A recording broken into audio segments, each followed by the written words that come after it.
come across a very interesting mitzvah in this week's portion.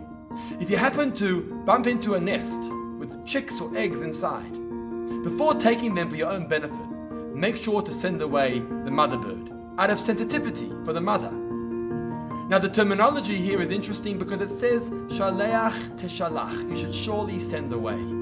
A double terminology, and the commentaries say, why the double terminology? Just say it clearly, you should send away the mother bird. Well, there's a very powerful answer. You see, you may think that when must you be sensitive to the needs of the mother is when you benefit from the chicks and the eggs for personal benefit. But what happens if I need those chicks for a mitzvah, for a good deed? Well, maybe then I don't need to be sensitive to the needs of the mother bird because the mitzvah is more important. Here the Torah says a double terminology. Shaleach teshalach, you better send away the mother. Even when doing a mitzvah, you've got to be sensitive to the mother and send her away first before you take of the chicks or the eggs.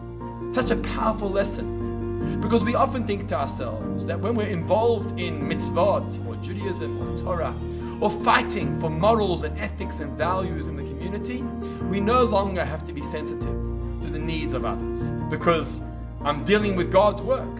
And when I deal with God's work, I don't have to be sensitive for someone else's emotions. Here the Torah is telling us it's not the case. But in fact, their sensitivity and their emotion comes before the mitzvah.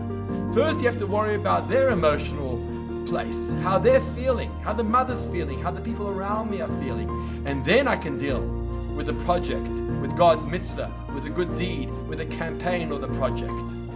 Let's implement that. Let's look out to the needs of others, family, friends, or even people in the community. And then we can focus on the mitzvot and God's deeds in the world. Shabbat Shalom.